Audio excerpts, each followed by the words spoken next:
Mm, mm, mm. I don't know what it is. I don't know what it is. But these victory donuts just hit different.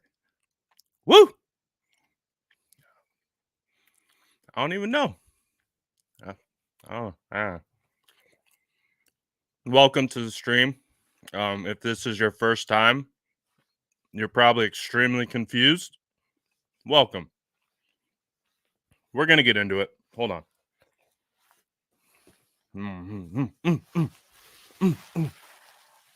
Oh yeah. Oh yeah.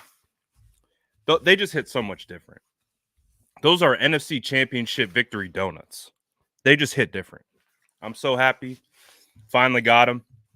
But obviously, we got hella stuff to talk about, man. We got hella stuff to talk about. What do we want to start with? I guess we'll start with the most recent news, right? Let's start with the most recent news.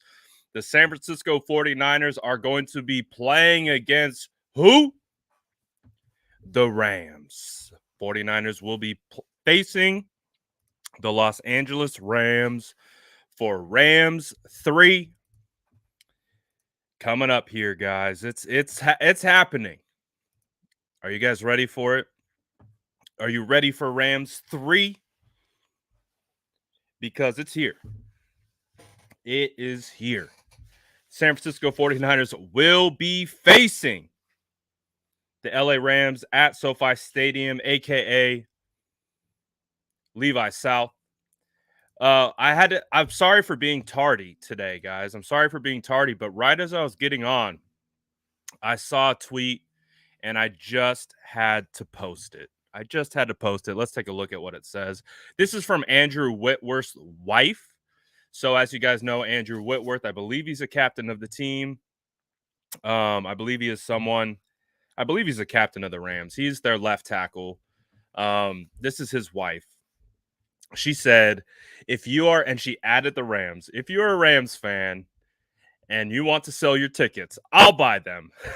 Just do not sell them to the other team, please. Oh my goodness. This ticket thing from today is turning to be into an insane thing that if the Rams can't stop the 49ers from taking over Levi Stadium again, it is just going to be another story. They're just adding gasoline to the fire because I anticipate Rams fans are going to show up. I anticipate 49er fans are going to show up. I anticipate they're going to buy their tickets. They're going to go down to SoFi Stadium. We found loopholes. Okay, Ticketmaster, you're not going to allow us to buy tickets or sell tickets to anyone outside the greater Los Angeles area. That's fine. Fine. SeatGeek, plenty of other options to use. RIP Ticketmaster. We're going to be smoking that Ticketmaster Pack 2 if and when the 49ers beat the Rams in LA. But this is the vibe. I mean, we're back. Like, we took over SoFi Week 18. Obviously, we went to the Cowboys and Jerry's World. Right after that, took over. I didn't really take over that stadium, but we had a lot of fans show up. We had a good showing with the Packers, but Levi South is right around the corner. This is what everyone should be looking like when they go to buy their ticket. You go buy your ticket and you hit accept on all the terms and agreements and you submit your payment through and it says, congratulations, you've received your order confirmation. This is what you should be looking like. This is what I imagine all 49er fans are looking like right now after they purchased their ticket. Just loving life. Man, they're scared. They are so scared. And again, if you aren't familiar with what happened earlier today is I'm blanking on her name. It was I believe Monica Sanchez on Twitter. Sorry. I think it was though.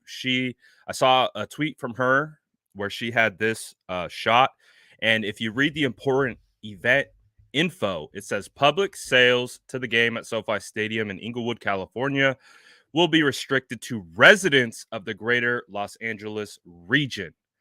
Residency will be based on credit card billing address at checkout. Orders by resident outside of the greater Los Angeles region will be canceled without notice and refunds given. This feels illegal. This feels like the Rams paid an ungodly amount of money to Ticketmaster to allow this to occur. That's what that feels like. I mean, it just doesn't feel ethical. It doesn't feel right at all to deny uh, a person to attend an event that they want to attend and have money for and want to pay for it and want to travel to and experience that said event.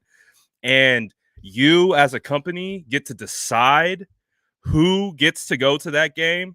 You are tripping, Ticketmaster. You are absolutely tripping. I don't know what they're thinking. They like what do you think was going to happen? Like, what do you think this is going to happen? This game like is going to be more about the fans and taking over SoFi than the actual game itself, based on stupid decisions like this. Like, we're going to get in. Oh, let's go. We see you, marketing pro. It's time. It is time, marketing pro. We're going head to head. Big Boy says LA has more Niner fans than Rams fans, which might be actually accurate statement. But this game is quickly turning back to the full focus of the San Francisco 49ers absolutely taking over SoFi Stadium.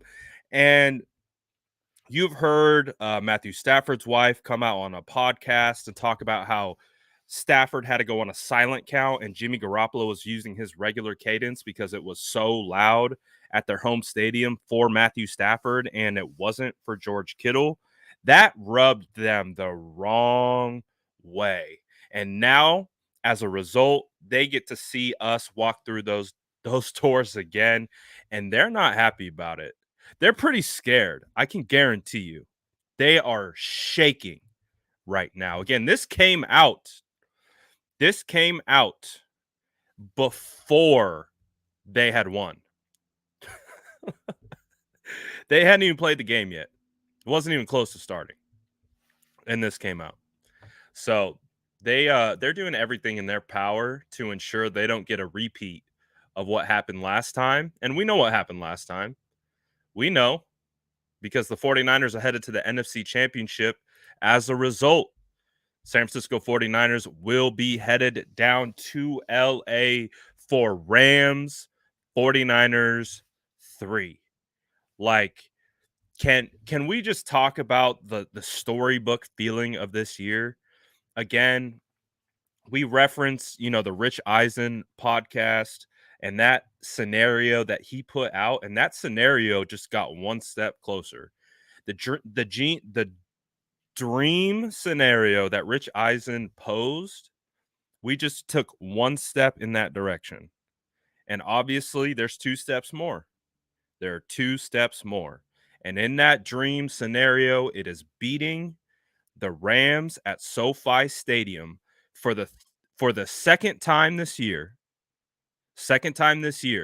to then turn around and then play the Super Bowl at SoFi Stadium. Like, two steps away.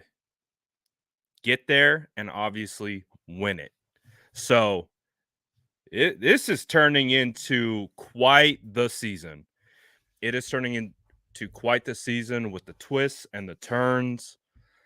I mean, it's pretty wild, man. It is pretty wild. And obviously, the San Francisco 49ers now have another opportunity to show up, especially this guy. I know Aaron Donald's a little terrified right now because this man has entered the chat. He's coming back. Good old Daddy B. Aaron. Oh, dude, Aaron's got to deal with who's that. He's got to deal with Debo comments. He's got to deal with Brunskill comments. Oh man, this fan base is relentless. Like, and we've seen it. We've seen it. Our fan base, we can make it difficult on ourselves, But it's amazing. It's amazing what this fan base does when they realize, hey, we have a lot of energy. Maybe we don't point it at ourselves and like just tear each other down. If we actually were to point this energy at another fan base, we can cripple them. And I think fans are starting to kind of like connect those dots. Obviously, the fan base has done a lot of arguing internally, and we get it, right? We get it. But just think if all that energy was pointed at another fan base and all their players and they show up in the state, oh boy, that's a you don't want to mess with the Niner gang. So the Rams are 100% scared. They have not only proven it with their words, they have proven it with their actions. This to me, it tells me this is like, hey, we're scared. Like that's what this means. Like this means that on the corporate side of things, they had meeting after meeting leading up to, or essentially when the 49ers punched their ticket to the NFC championship, the Rams were having meetings. The Rams were calling their Ticketmaster reps and account executives and account managers, and they're like, hey, the 49ers are going to be back at SoFi. We need to have a conversation, especially if we go back and we play them again. That happened. They had meeting after meeting with internal reps, with external reps to have to come together, come to an agreement. They probably had to pay so much money for this. They probably had to pay so much money for this to make this work. Like they had to be have calculated meetings, they had to have deadlines in which how to get it done. Oh, we're talk about rent free. Like talk about rent free, and they hadn't even played yet. They hadn't even won yet. Let me say that again. This got approved and executed before the Rams even took a snap today. They are terrified. They are terrified internally. That franchise, again, marketing pros in here. Marketing pro, are you here still? He's a Rams fan. I dabbled quite a bit in the marketing world. I actually dabbled in the marketing world for about 10 years before I decided to talk about football for a living. Um, this is at the top level. They got embarrassed. 49er fans showed up week 18 and embarrassed the brain trust of the Rams. And I'm not talking, we can talk about it from a coaching standpoint or a football standpoint, but don't get it twisted. Football is a business in the NFL level, and it's a business first. And when it's a business first, and your stadium gets completely overrun by another fan base, oh, problems, problems. And they said, no, this can't happen again. This cannot happen again. We're going to put stipulations in place to ensure it doesn't happen again. We're going to connect with our providers who handle our ticket services and ensure that they can't sell. Oh my goodness, dude. These guys are terrified. These guys are terrified. I wouldn't want it any other way. I wouldn't want it any other way. And I love it. And we're just going to keep feeding the beast. We're going to keep feeding the beast all damn week. I can't wait. It's going to be such a good matchup. And again, we match up really well against the Rams. We match up really well against the Rams. I don't have to tell you. We played them twice this year, and we know what's gone down. We know what's gone down. We play them very, very well. So that's my opening monologue on the 49ers now facing the Rams in the playoffs. We're about to see that Ramley again. Let's go. And we're going to, I think our goal as a fan base too, our goal as a fan base, again, we talk about marketing. I just got done with my little marketing spiel. Their team's hashtag, like, you know how every team has a branded hashtag? Hey, marketing.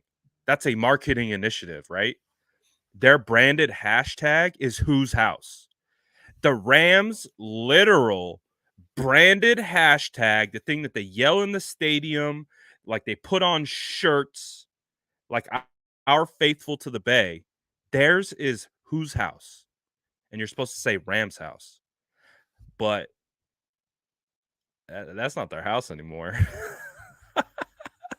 And if the 49ers do it again and 49er fans take over SoFi again, they're going to have to retire that. We as a fan base have the power to make another team retire their slogan because we took it from them. And that to me is kind of powerful.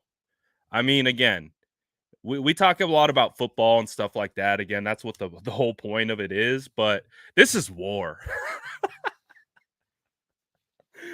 This is war at every level, on the field, in the stands, and in the marketing suites. It is war at every level, and we got to make them feel us. The fan base, we have that opportunity. We can make them feel us. You know, we can absolutely do that. We can absolutely do that. So that's the goal. Take over SoFi yet again and just make them feel us. But this is the vibe today, guys. This is the vibe today as we move through Victory Sunday because the 49ers have punched their ticket to the NFC Championship, obviously. And I'm really excited about it, man. I'm really excited about it. The win was, again, one of the most stressful wins of my life. Here's a little glimpse into the stress. So on Instagram, I posted this. This might have something to do with it. I don't know. But when I posted this, and because I was at the end of my rope, anything at that point. And then we got, the crucial Eric Armstead stop, him able to push 62 back, Eric was balling, man. Eric was balling. 2 sacks for Eric Armstead. Gotta love it. Huge time plays. Then I got real nervous. Posted this with no caption. I got real nervous. BRB, I'm gonna go punch some air. But as you can see, I updated the caption. I said, this is a reverse jinx post, and it worked. You're welcome. But honestly, this was a very right after that, right after I posted that, then we got the play of all plays, Jordan Willis bursting through the middle of the punt team, pushing the long snapper back, getting his arm out and blocking the punt. And then Talanoa Hufanga having the wherewithal to pick it up, scoop, and score. Gotta love it. Game-changing play. And it's pretty crazy to think how, we understand the 49ers rely on their offense. They rely on scoring. They do all that kind of stuff quite a bit. That's their MO. But this game was won with defense and special teams. That game against the Packers in the snow was won with defense and special teams. It was unbelievable. It was really, really unbelievable. So, obviously, right now, we're enjoying the win. Let me talk about one more piece of news. I see it going around in the chat. So, you can see here. So, Trent Williams had x-rays today on his ankle, which he looked to have hurt in the game against the Green Bay Packers. Per Matt Mayoko, Trent Williams had x-rays on his ankle and they came back negative, which is a good sign. So we'll find out what that means. If he will be available this week. That's the hope. But again, this doesn't guarantee that Trent Williams will be back. It just guarantees that he's not officially out because clearly if Trent Williams had suffered a fracture or a break or a potential tear, then there's no hope. At least right now we have hope. So we're going to see what happens. We got hope. that Trent Williams can be available because obviously we saw the offensive line struggle at times. We saw them struggle at times, and we need Big Trent.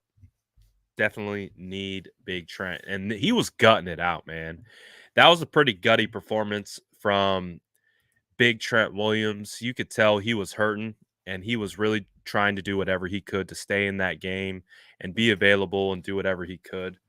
But overall, it was really solid, man. It was really solid. Uh, just win. Might not have been the prettiest. Might not have been how we would have drawn it up in a storybook if we could have from an execution standpoint. But what we care about is the outcome, right? We care about the outcome. We care about this team advancing and moving forward. So that's all that matters. That's all that matters. Um, so pretty excited about all that. Let me get this out the way. Okay. So, overall though, I talked about this last night. I'll talk about it again. When it comes to naming an MVP, and I want to see you guys in the chat first. Actually, let's do it this way. Let's get the chat involved. Let's get the chat involved. Let's get the chat involved. Who was the MVP of the game for you guys? Who did you think had the most impactful performance? Who was the key person that really made the difference in the game? I want to see what the chat has to say. Also, too, when you drop your MVP in the chat, smash that like button. Let's see what we can get to. Dude, we hit two like goal highs on both the pregame stream and the postgame stream. We got 500 likes on the pregame stream, and we hit over 1,000 likes on the postgame. That was pretty legendary. But Taylor says Debo MVP. Aaron says Debo MVP. Lots of Debo. Frederico. Debo's 3rd and 7 run. Yeah, that was pretty legendary. Jordan Willis with that nice stop, 100%. D'Amico Ryans, yes. Hey man, D'Amico Ryans interviewed for a position with the Vikings. Apparently, I believe it was Cam Inman who kind of made the connection that there is someone in the front office that has a tie to the 49ers and was with the 49ers for a couple years. So there could be a potential that D'Amico Ryans gets hired by the Vikings. I don't know. We're going to find out. Fearfully Confident says special teams unit. It's a nice change, right? That's a nice change to actually win a game on special teams than feel like we're like losing it and it's slipping away from us. So that's good. That's really good. Debo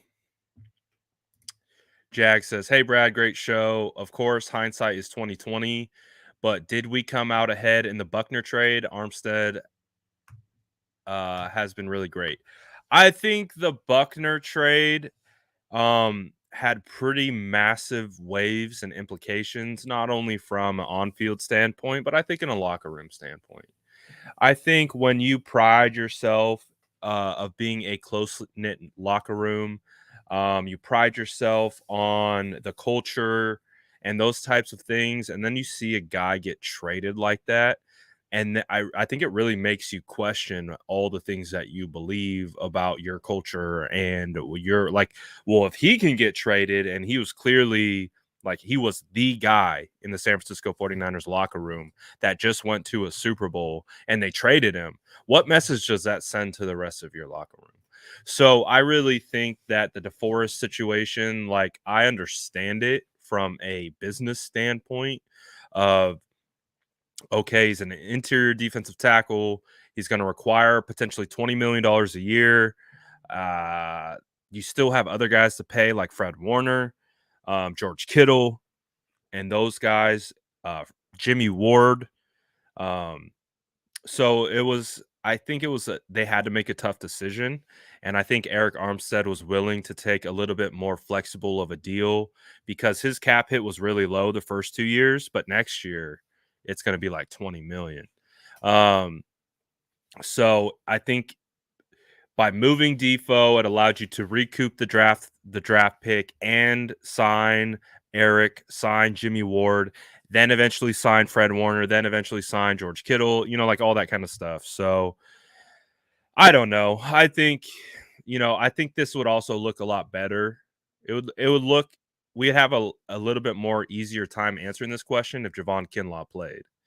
If Javon Kinlaw played this year and was healthy, then I think we would have an easier time being able to answer that because, of course, we understand the pick that they then traded for. They picked Javon Kinlaw, but Javon Kinlaw hasn't been available. So is that a win? Uh, you know, Probably not. But um, if it means getting other guys signed, if it means Javon Kinlaw eventually becomes a player that we can depend on, then we'll absolutely be talking about it as a decent move. But I think it is a little still TBD at the moment. I do. But back to the MVP. Sorry about that. Debo, Jimmy G for the MVP. Eric, Willis, Fred Warner, Ward. Ooh, that's a good one. Eric Armstead, MVP Debo and Kittle. D'Amico is Ryan MVP. I like that. D'Amico is Ryan, not D'Amico Ryans. D'Amico is Ryan. That's what it is. Willis, Armstead, Willis, Debo. Oh, look at that. Special teams coach getting some love. That's rare around these parts. Love to see it. Has to be Fred, Debo, Fred Warner keeping our defense like glue, Willis, D'Amico, Debo, Armstead, Debo, Willis. Special teams. I like the special teams votes for sure. Debo MVP. Willis. Patrick Willis didn't play, you silly goose. Debo Gould. Willis. Oh, special. Oh, yeah. Oh, Josh Norman. Hey, I went back and I watched that play. Now, granted, it was a bad throw by Rodgers. Like it just wasn't. It didn't go to the spot that it needed to go. Wasn't an accurate throw, but uh, Josh Norman, he was in good. He was in phase. He was in position. He reached out to block it if it were to come in. It was a good play by Josh Norman to be able to come off the bench and get the task of what's his name? Devontae Adams and have to make a play. Obviously, thankfully, Rodgers didn't put it on point.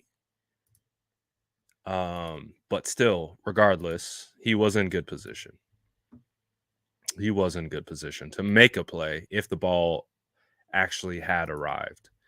So I'll take it. Defensive backs, front seven, Debo, special teams, Gould. I mean, there's a lot of people you can give it to.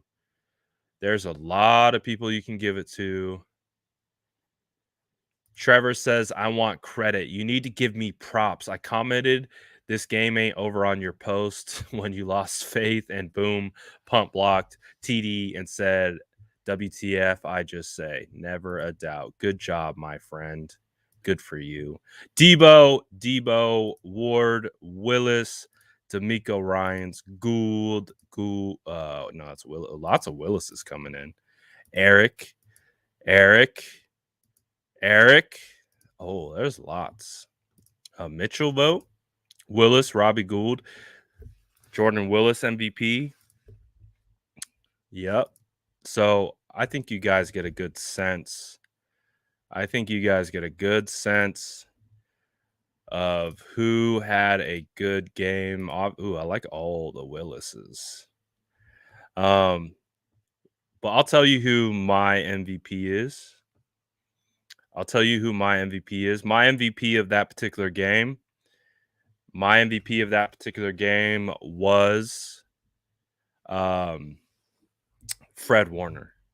For me, the plays that he made, even the fumble, the peanut punch, all of it. The way, and we know that Fred Warner is the leader of the team. He's the leader of the defense, and all those kinds of things. Fred Warner, his performance, his energy, where he was flying all over the field. I mean, I'm giving it to Fred. I think Fred deserves it, especially like in that instance too, when you have to have your leaders kind of step up when your back's against the wall, things aren't going your way. You're like constantly being put out on defense, and your offense can't do anything. They can't move the ball, and it's back to you. And you're going up against the MVP. You're going against the best wide receiver in the NFL and a bunch of other talented weapons. Aaron Jones at running back. Um, that's a hard task. And Fred Warner absolutely answered it. And it felt like he was the driving force. Like it felt like his energy was permeating through the rest of the group and everyone was feeding off of it. And Fred was just flying around. So I'm gonna give it to Fred. I mean, I think Eric is definitely worthy.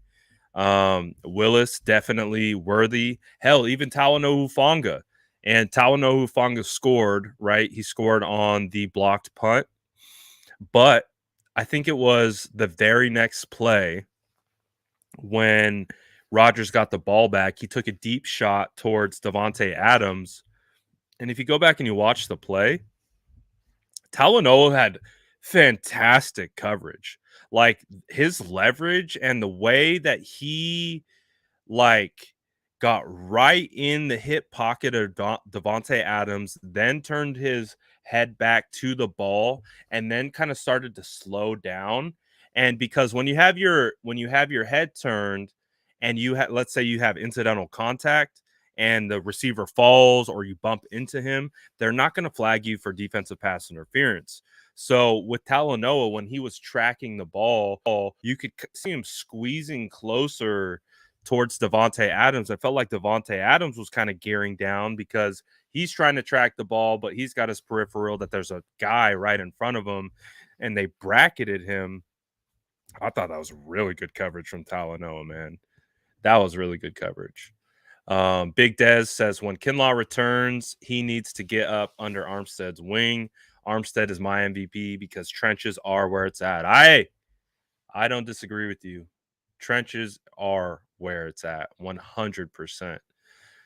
100% that's where it's at. But, I like that concept. Obviously they're in the same room. So, and Eric Armstead is a leader of the room. So, uh, yeah, I think the biggest thing with Javon, it's just the knee. If his knee can get healthy, he will be a star. I think he will. Like when you turn on the Titans and you see like Jeffrey Simmons balling out, like I think Kinlock has a little bit of that. Like when you look at Jeffrey Simmons on the Titans, I think like he might not be as twitchy. I think Jeffrey is just a freak on the interior defensive line for that group, but there's a little bit of that in Javon, and the big body, strong, can move, do all that stuff. If he can get healthy, and then you put him next to Bosa, you put him next to Eric Armstead, and whichever edge rusher is going to be on the opposite side, those guys have an opportunity to feast, man. Absolutely have an opportunity to feast. So, um, yeah, whatever it takes to get Javon back. Javon, we need Javon, man. No, Javon can't come back. He is on injured reserve. Same thing with Mostert. There is like I think an 8-week window for injured reserve that you have an opportunity to return. But if you go past the 8 weeks, then you're on injured reserve for the entire year. Same thing happened to D Ford, um, and all that good stuff. Um, and I would also disagree with this, but we don't have to get into like a long drawn out conversation about Javon Kinlaw.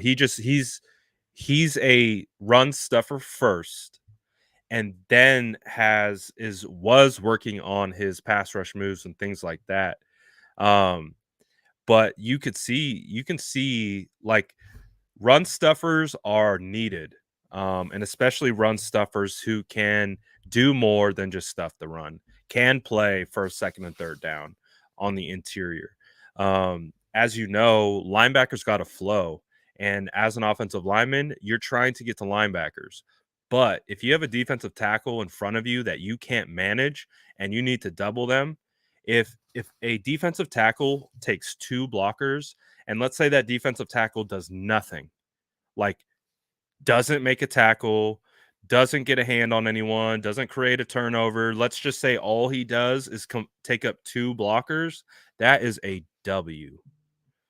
That is a W in that defender's mind, in that defensive coordinator's mind. Like, and the reason is because those offensive linemen want to get to the second level. They want to block Fred Warner. They want to block Aziz Al-Shaair. But when you got a big son of a gun in the middle of that defense and you can't move him with one and you have to move him with two and you have to do that with regularity, that is a win. That is a win. Am I not? That's not going to show up on the stat sheet. That's not going to show up in any box score, but it is hella impactful to the success of the overall defense. So, Eric, I'm excited to see. We'll find out. We'll see how healthy he is when he gets back.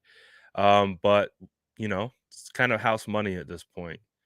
Um, kind of house money. So we'll figure it out in regards to what's going to go on with Javon Kinlaw coming up in the next year. Again, biggest thing that we're just asking for is just health. It's just health. That's it.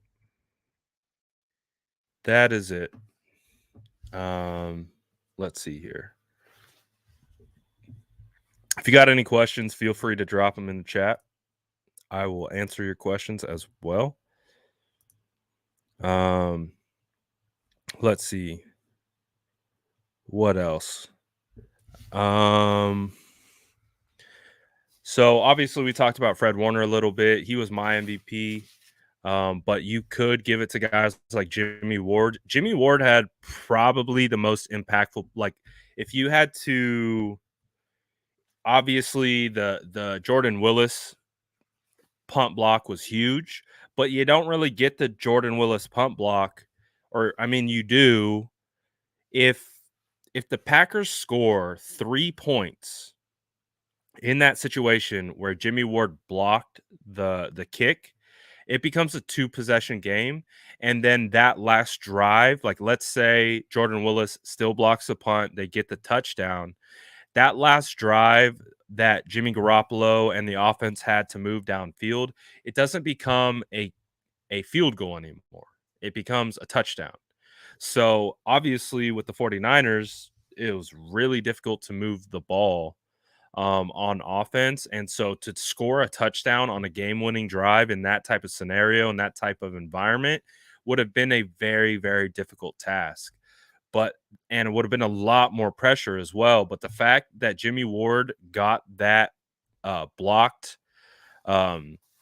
field goal like that, I think if you isolate it, was probably the most impactful play of the game, just for that reason alone. Just for that reason alone, because again, that last drive goes from needing a Robbie kick to win the game to needing not getting a tie. Like if they missed the kick, they would have tied. So there would have been another opportunity for overtime. But if they were driving down and the Packers had I guess they would have been kicking for a tie in that scenario. So it wouldn't have been the end of the world, but it does change does change the complexion a little bit. So Jimmy Ward, I want to give him his credit. Um, he is a big reason why the 49ers were able to advance 100%. Obviously, Nick Bosa came away with 2 sacks. You know, the defensive line did their thing yet again. The defensive line continues to ball out, man. They continue to ball out. Samson Ebukam, sack. It just feels like they generate so much pressure. They're just constantly generating pressure. And obviously, with quarterbacks that are good, what is the best way to get them off their game is you pressure them. So now what the 49ers have going for them against the Rams is what we're going to be watching is their left tackle did not play this week, and that's Whitworth. Their left tackle didn't play this week. And we are going to find out again, trenches. Sorry, squirrel. Eric says support from the 916. Appreciate you, brother. I appreciate that. Thank you. But their offensive line, like when you watch them against the Bucks, like you could see yet again how that offensive line could be exposed. And now obviously Matthew Stafford, Cooper Kupp, their connection and what they're able to do together, they can get the ball out really quick. They can do all that. They can absolutely do all that, but how to make it a lot harder, um, would be to get pressure with that defensive line, and not by bringing crazy blitzes or where you're trying to bring numbers. No, just win. Just win with 4. If you can win with 4 and get Matthew Stafford uncomfortable and 49er fans show up to SoFi Stadium, another key element. I wonder, what do you guys think? Do you think the Rams, Sean McVay, and the entire offense are going to be practicing silent count in practice this week, like just in case? I think that's a fascinating thing to think about. Like, and that comes from experience, right? That comes from experience. What did they talk about after that game where the 49ers came in and they beat them? They said it was very hard to play their game because they had to play on a silent count and they did not prepare to play on a silent count at home. So I wonder if that's going to be something they practice. I wonder if that's going to be something they prepare for. It's interesting. It's the mind games. Like we got to prepare for a silent count at our own home. Interesting. I wonder what it's going to be. I wonder what it's going to be. Anyone in the chat going to be at the game? Anyone in the chat going to be at the game? Are we going to see any sourdough squad holding it down at SoFi Stadium, aka Levi South? Oh, let's go. We see you. Peter's going to be there. You better get loud, boy. Every defensive possession, scream your ass off. Scream your ass off. Money Mark says, great show as usual. Did you hear about SoFi trying to keep Niner fans from buying tickets? They're so scared. Absolutely, Money. We actually started the episode talking about that. If also too, Mark, if you rerun the episode and start it from the jump, there's player wives tweeting about don't sell your tickets. I'll buy your tickets if you want to sell them. Like, they're scared, man. They're terrified. They are absolutely terrified. This man right here, this man's terrified because 49er fans are crafty. We already found the loophole. We already found the loophole. It's only through Ticketmaster. So if you go through SeatGeek, if you go through any of the million other, um, vendors that are available, you can get your ticket still. It's only through Ticketmaster. So in the end, it just looks really dumb for Ticketmaster. And that's why I hope Ticketmaster's getting the bag. Like, because I guarantee you that's what's happening. I guarantee you the Rams went to Ticketmaster and said, "Hey, we need this to occur." And Ticketmaster probably said, "We can't do that." But the Rams said, "We'll pay." And then Ticketmaster said, "Well, how much?" And the Rams said, "This much." And then Ticketmaster said, "Nope, that's not enough." The Rams said, "Okay, this much." And then Ticketmaster said, "Okay, deal." That's what that was. They made a deal. They made a deal. So, what are we doing now? Buy from SeatGeek. We found the workaround. Hey, we're a crafty bunch. StubHub should work. Obviously, all check the fine print, but like I said, it does only appear that it is with Ticketmaster at the moment, right now. So we're gonna get in. We're gonna get in. Oh yeah, we got Fred tweeting. So Fred just tweeted, "Need lots of red in SoFi Sunday." Oh, we're rallying the troops. See, this is how marketing strategies backfire. This is how marketing strategies backfire. Like when you think you're being like preemptive to like stop something and you think you're being clever and kind of doing this little stuff behind the scenes and like we're going to make a deal with Ticketmaster and we're going to be able to block 49er fans from coming out here, dog. We found out and we blew up the spot and now we're going to just come 3 times harder. Now we're going to make it a point to come after you. Now it's a point. Like I think before like it was something that we relished in being able to take over the Ram Stadium, like we enjoyed it. Like I think that it was just really cool thing for our fan base, but now we just got challenged.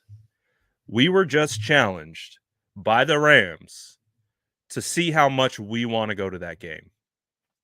They just challenged us. And I think 49er fans should take that personally. I think they should take that personally. Like, we already don't like the Rams. They just gave us another reason not to like them. They just gave us another reason not to like them. They try to block us from going into that stadium yet again and taking it over and having a sea of red. I'm going to take that personally. I want to see 49er fans absolutely go crazy in SoFi Stadium. Luke Luna says, Ward comment greater than fake fans goated. Fake fans can exit left. Good stuff. Good stuff. But yes, they are scared. They're terrified of the Red Sea that is coming their way. Those tickets are expensive too. Holy crap, they're expensive. I looked. They are expensive. So if you can go, good for you. Because like I thought about it for a second. I was like, ooh, that'd be cool. I go get the content, do my thing, and go to the game. It's in LA. Like, it's not too far. Like, I'm just in the Bay. I could even drive down if I wanted to. Then I looked at the tickets. I was like, oh geez. That is insane. Like some of the prices for those tickets are crazy. Go. If you got it, go. Like we are not trying to say anything like that. I need me and Peter need to share a bank account. That's all. But I'm excited, dude. I think this fan base is gonna get up. I think this fan base is gonna get up. I don't think they are gonna shy away from this moment in the slightest. You guys know us, man. We're a feisty bunch. We are a feisty bunch. Again, we take it out on each other. sometimes. We point our energy inward sometimes, which is, kind of the definition of toxic, but we point it inward sometimes. But when you can rally this entire global fan base to hate one specific thing, we're like a tsunami, like taking out everything in its past, like in its path. When we realize, like, hey, we don't have to fight each other, we can actually link together, and then we can fight our opponent, and we put that energy into our opponent. They feel us. They feel us. So remember that. Don't forget it. Don't forget it. Keep this energy on the Rams. Just literally, you can kill them with comments. Like, we can kill them in the comment section. Like, just waves of comments. Like, again, the marketing war. The marketing war. All right, that's what I see it as. And you guys know me. I'm in the business of likes, clicks, and views. That is my business model. So if I can rally the troops, we're gonna we're gonna get it done. We're absolutely gonna get it done. We're gonna use our marketing forces. We're gonna use our social footprint. We're gonna use our hundreds of thousands of followers, and we are going to throw them at you. That is what we're gonna do. That is absolutely what we're gonna do. I love it. They're terrified. Terrified. And I love that Fred tweeted that too. I love that Fred tweeted that too. Um, pouring gasoline, just pouring gasoline on the fire. That's the thing. You got to be very strategic. And the Rams have not been strategic because the spot is blown. We know now. We know now. We know they have challenged us directly. They have challenged our will. Don't do that. Do not do that to this fan base. Trust me. Have you seen us argue about Jimmy Garoppolo? Like, if I was talking to the Rams, like, I'm like, have you guys seen us argue amongst each other about Jimmy Garoppolo? Like, if you've seen that, you really don't want that energy pointed at you by the entire fan base. You don't want that. You don't want that. You don't want that at all. I can't wait, dude. Isn't this crazy though? Like, let's talk about the rivalry for a little bit. Like, obviously, it's the Rams. They've been in our division for as long as I can remember. I don't know the NFC West without the Rams being a part of it. I go back to, Kurt Warner, Marshall Faulk back in those days when they were just, the greatest show on turf. I had a lot of respect for that team. I had a lot of respect for um what's his name? I don't know why I'm blanking on his name. The quarterback. Um a lot of respect for those guys, but it's just a different era now. It's just different. And with Stafford, Cup, OBJ, Van Jefferson, Von Miller, Donald, I don't like them. I don't like them at all. I would try to say your name, my friend, but my brain cannot handle that. So thank you, though. He says 49er faithful support from the 209. We see you, man. Thank you for that. I really appreciate that. Thank you. Like, I can't say. You got a nickname, maybe? Yeah, we'll work with that. Kirk.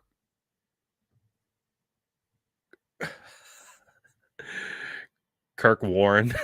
Kurt Warner. Thank you.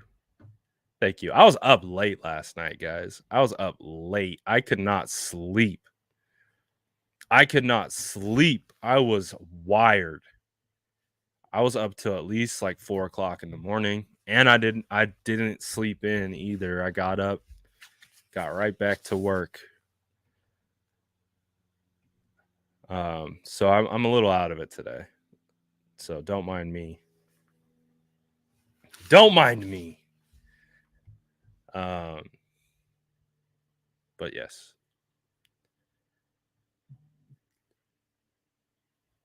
Uh I'm just I'm really looking forward. I'm really looking forward to this, man. Like obviously we know what it means within the Shanahan era. You know, Shanahan's undefeated. They're going to want to, take care of that. You know, their motivation for their locker room talk was the whole body bag situation, right? The whole body bag comments that I guess Kittle makes saying it's going to be a body bag game and they seem to use that as their kind of bulletin board material throughout the week. I mean, and I think one fan, I think on Instagram was like, "Oh, they're going to be so motivated to beat us. They're going to be so motivated because of all the trash that we talk and all that kind of stuff." And I'm just like, it's the Super Bowl, dude. Like the Super Bowl, they're one game away from the Super Bowl. Like, yes, like all those things are probably like a thought process, but is that their main motivation? I think their main motivation is to go to the damn Super Bowl. I don't think their main motivation is to prove the 49ers wrong. Like their main motivation is to survive and advance to the Super Bowl and play the Super Bowl in their home stadium. That's what the Rams have on the line. And that there's a lot of pressure again on the Rams. They've sold all their draft pick. They have no draft capital because they're all in. They're like there's a reason why they're all in. They're trying to win the Super Bowl in their own stadium that they just built. That was like $2.5 billion over budget. They're trying to win a stadium in their home stadium. They're trying to win a Super Bowl. So their mentality is a little bit different. They've been all in, and when you're all in, there's a lot of pressure that comes with that. When you trade all your draft picks, your first round picks, your second round picks, you got nothing for like 3 or 4 years. If they don't win, if they don't win now, then they have a lot of questions to answer. They have a lot of things to figure out from a logistical standpoint. 49ers, we're on house money. 49ers started this year 3-5. So they have an opportunity to just walk in and be like, man, we are the team that's hot right now. We are the sixth seed. We are the team that went to Dallas and beat Dallas. We are the team that went to the frozen tundra in a snow game and beat the number one seed, Aaron Rodgers, and the Packers, who beat them earlier in the year. 49ers are just going into this game, I think, with a sense of calm that I don't think the Rams are going to go into this game with. I think the Rams are going to go into this game, you know, a little bit passive in a certain sense, more of mentality than anything else. But just when we start talking about the psychology behind, like sports psychology and how everything aligns and matches up and has an effect on one thing versus the other, the 49ers are in a spot where they're like they talked about it after that freaking game. And I think I was thinking about this a lot last night. I was thinking about this a lot because I didn't play at nowhere near this level. I played in college, I dabbled. And there was a point when that's all I did. I just played football. I practiced, I lifted, I went to school, and my job was football for a couple years. So that's all I did. I was just football. I was a football player. And when I was trying to think about how Fred, Bosa, George, Jimmy were talking about the sense of calmness that they all have in that moment when, they're down, they're not able to move the ball, nothing's really going their way, but they all talked about like the sense of calmness. And I think, what reporters were trying to get to the bottom of is like, how do you guys, deal with, some of the mistakes that are made, at the quarterback position? And I just think that there's a mentality that they all have and a sense of belief that if and when something does go wrong, it's a situation where it's just like, okay, whatever, on to the next. Like things are going to come up, things are going to happen. And I try to put myself in that position like, okay, what if I was on a team and my quarterback threw an interception in a really bad time? How would I process that as a player actually playing the game and in the flow of the game? It's the same thing.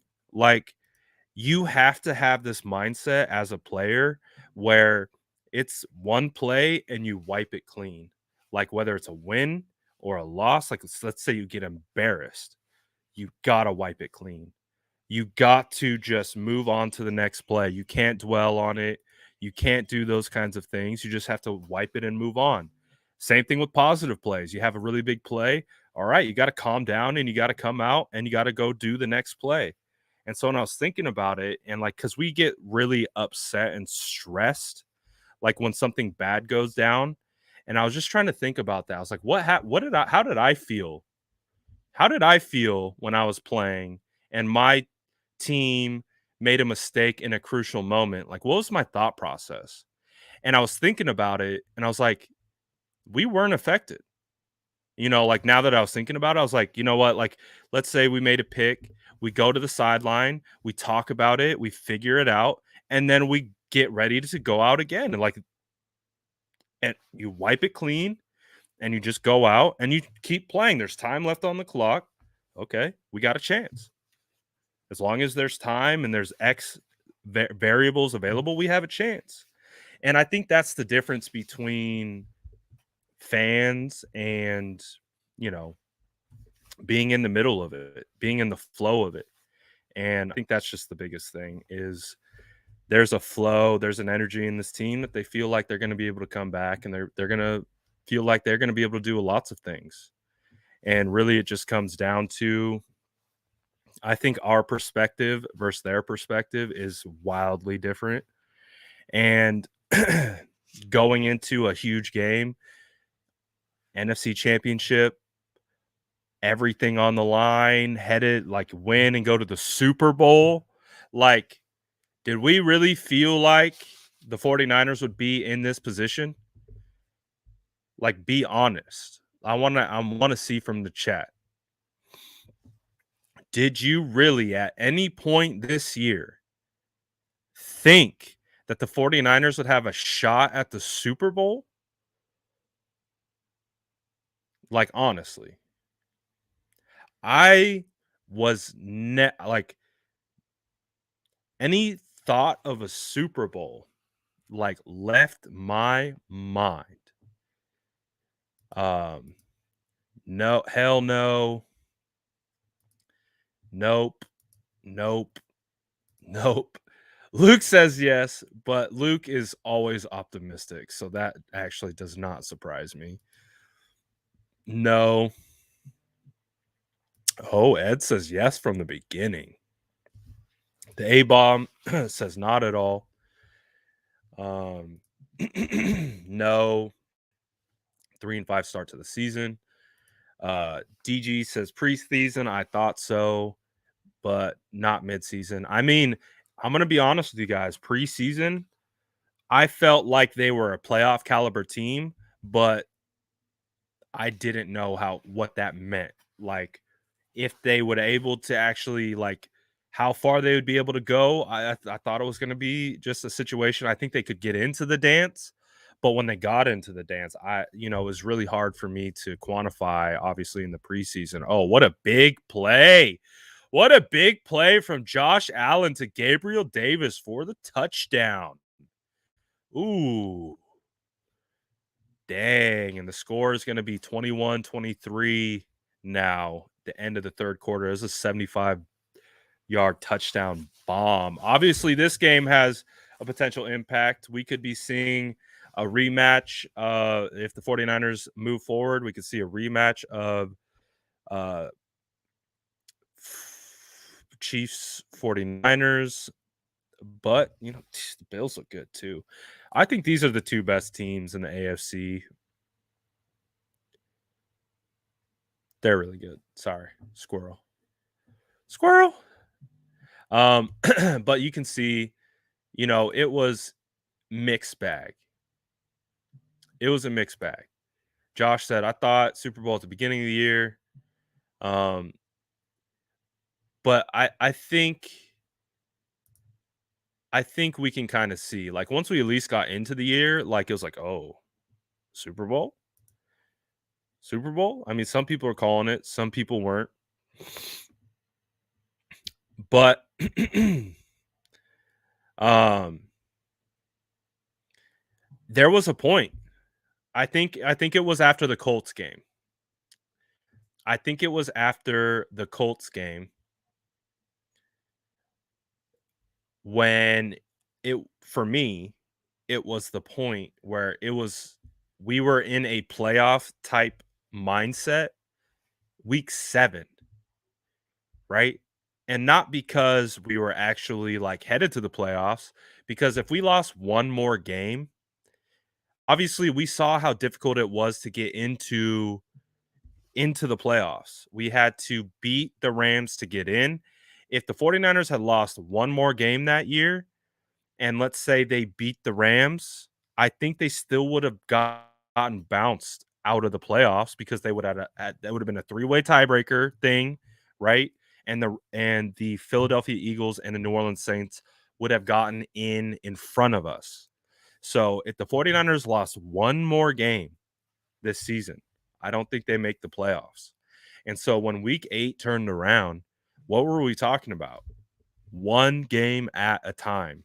One game at a time. That's the same mentality that you try to have in a playoff scenario when it's elimination and get out or advance. One game at a time. You don't look too far ahead. You don't look 3 games ahead. And so week 8 going to Chicago, we were like, this is must win territory. And so from that moment, and I think that is how the 49ers feel in the locker room.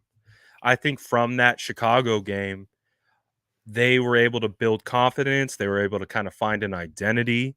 Obviously, they came out really slow against the Cardinals, um, and that whole situation, but they turned it up after that. They turned it up and obviously took it to the Rams on Monday Night Football. And I just think I just think this team has had that mentality all year. Like, our season is on the line.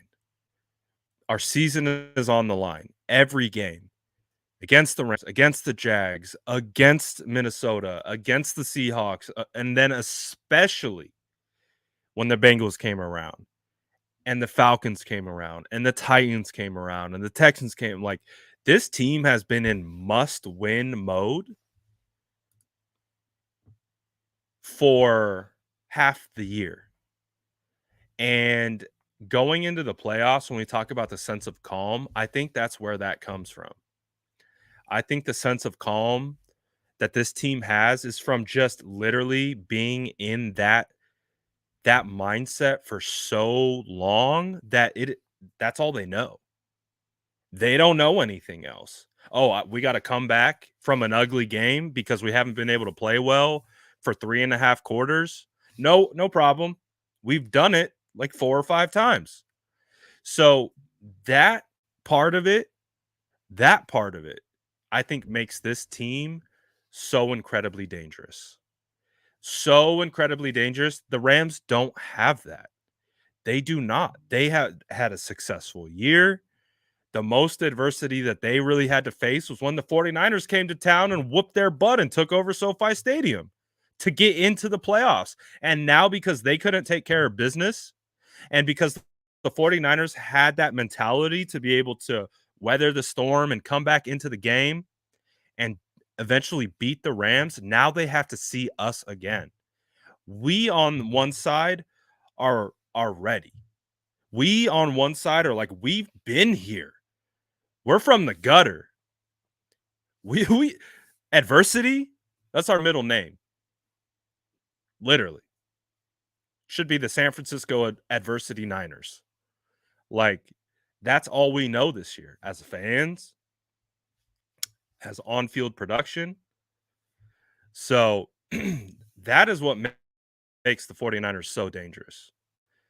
And especially coming in against this Rams team again, we're going to I feel like the media is going to pick the Rams.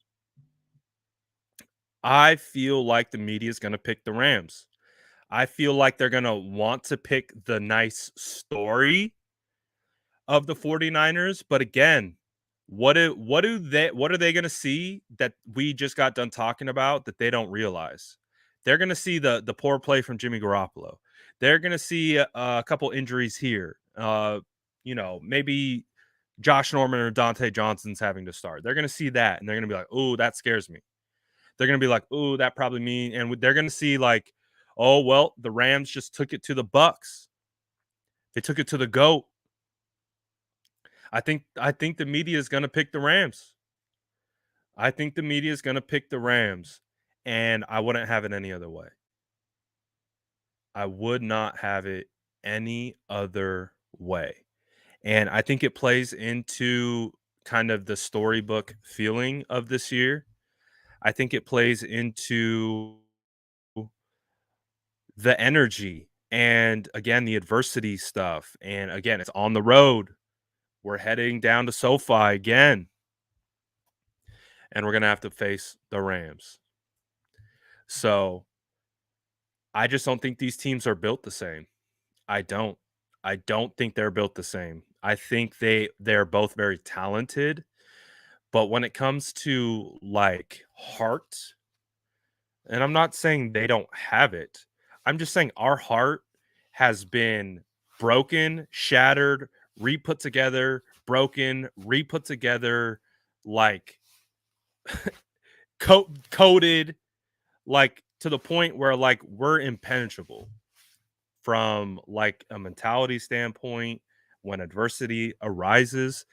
Like that game against the Green Bay Packers seriously had to be one of the most like adverse games. Like the not only the elements, but the type of quality of players that the Green Bay Packers have, the quality of coaching that they have, everything. That was a very difficult situation to walk into and come away with a win. All right. Yep. Also, too, we are going to get moderators in here. We are absolutely going to get moderators in here soon, especially after last night.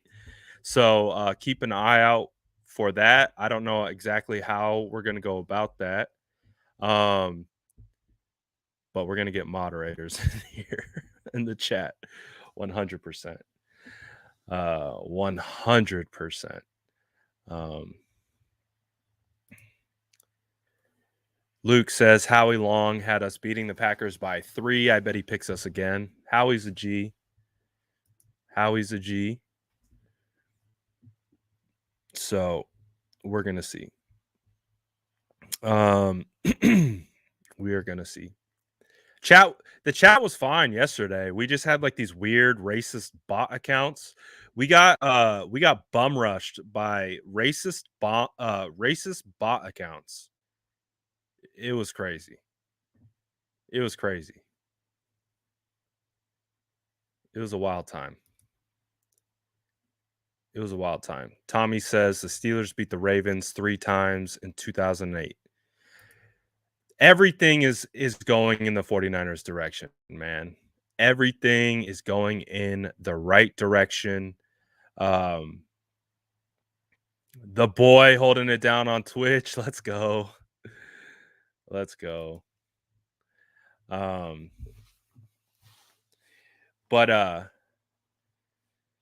man, this game just gonna have it all. It's gonna have the drama. It's gonna have the back and forth. It's gonna be another dog fight that comes down to the end.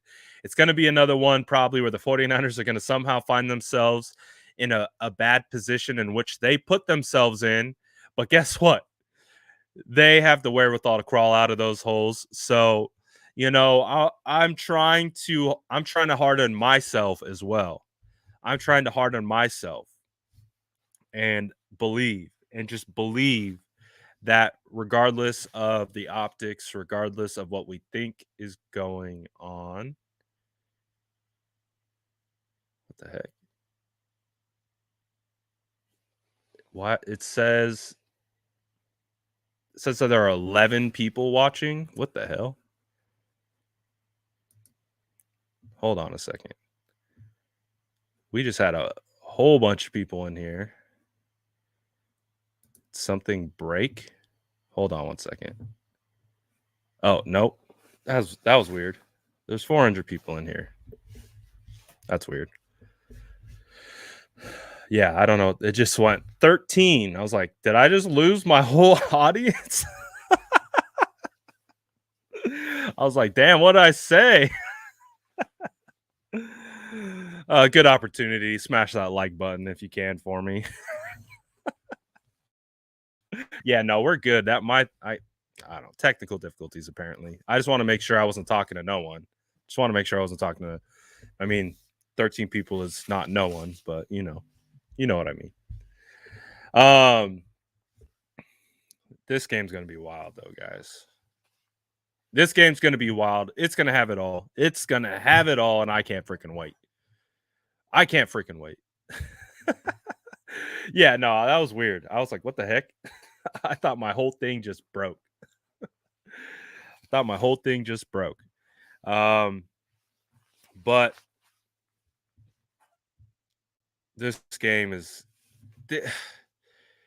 Can we just like talk about the path going up against a legendary rival in the Cowboys? The way the 49ers beat the Cowboys, going up against the Rams to get into the playoffs, and what our rivalry has turned into.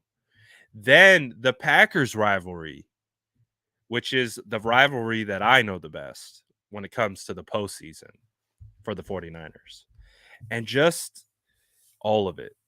To then get the Rams again, to get the Rams again at SoFi. They're trying to block us from buying tickets. It just feels like this is going to be a special one. It feels like this is going to be a special one. And I'm really, really excited about it. Also, too, did you guys get Victory Donuts today? Did you guys get Victory Donuts today? Because the Victory Donuts are hitting today. We got a lot of people tagging me on my story on Instagram. We accomplished the goal that I wanted, where it was just a bunch of little dots in my story and it's all donuts. So shout out anyone and everyone who tagged me in their stories with their Victory Donuts posts. I love it. It's been fantastic. It has been fantastic. Um so I guess that works. I guess it works. I guess it works. Um but we got an exciting week of content. Victory Sunday. We got obviously this game right here that's turning into a bit of a shootout. Um, I just want to say, like, I mean, I've talked a lot. I kind of rambled on today. Again, I'm a little tired, so I apologize. I might have thoughts that are escaping me. Um, but ultimately, like this is like storybook, guys. Like what we're living in right now, just enjoy this moment. Just like take a step back and just look around. We look so far, get caught as fans looking forward or looking back. We reference the past, we compare to the past, or we project the future. And we get stuck in those two worlds where we're either trying to project or we're either trying to reference or compare. Just enjoy this moment. Enjoy this week. Enjoy what this week is. The 49ers are playing on 100% house money. They're playing on 100% house money, starting 3-5, having the early adversity that they had to be able to squeak into the playoffs, to be able to get a dub against the Cowboys, get a dub against the Packers. Enjoy this moment.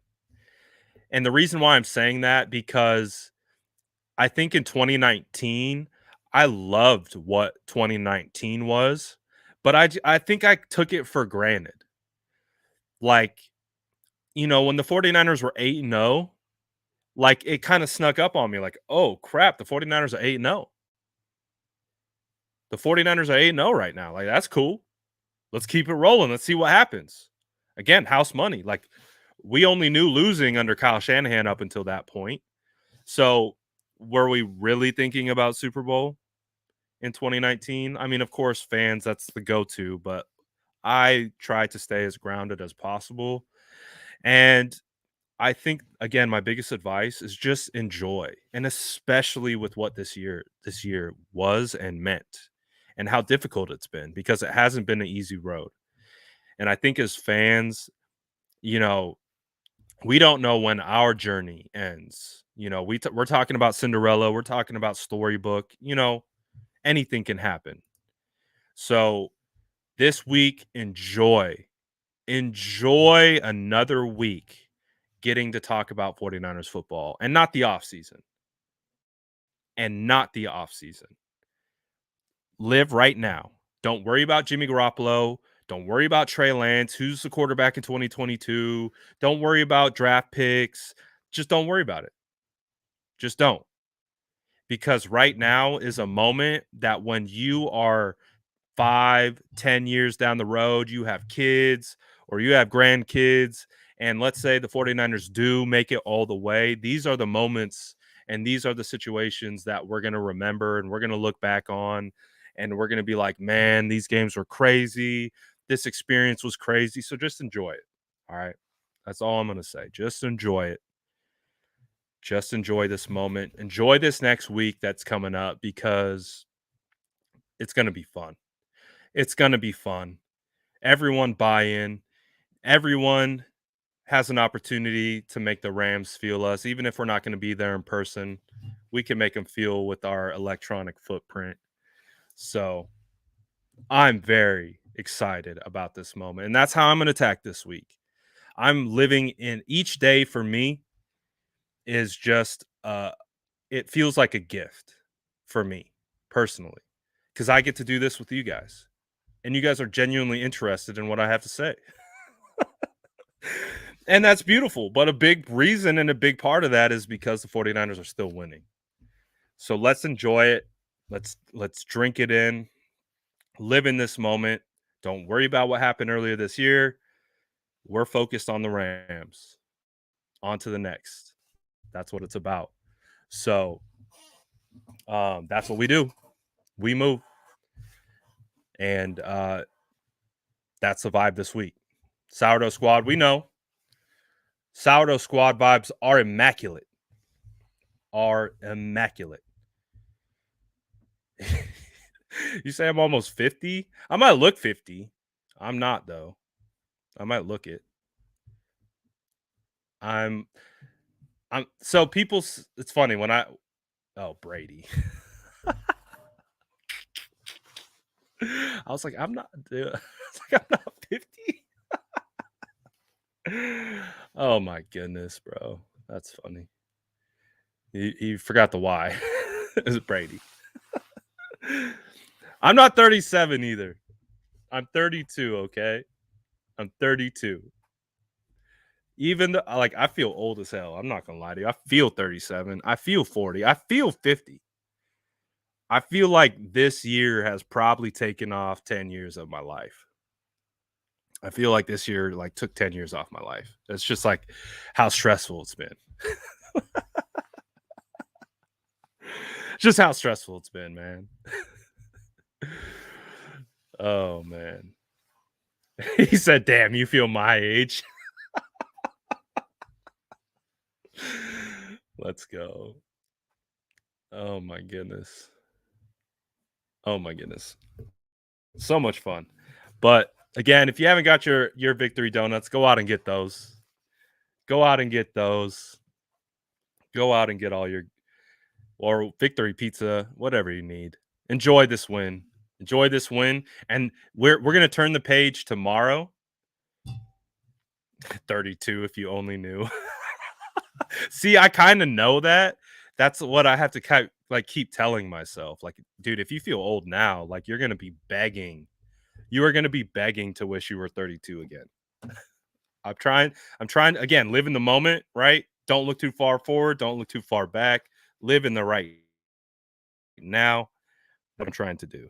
Not only with this team, with my age. This is a young man's game. And your boy's getting up there. Your boy's getting up there. Um, but I'm really excited about it.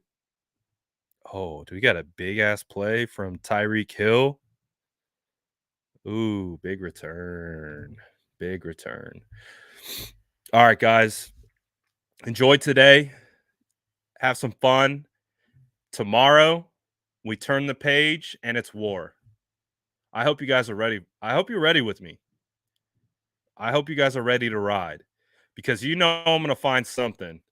You guys know I'm going to find something and we're going to have to go attack it. We already attacked Ticketmaster earlier today. We were very successful doing so. So we turn the page. Tomorrow, it's officially Rams week and it's officially war. Let's go. Let's freaking go. We are going to demolish this week.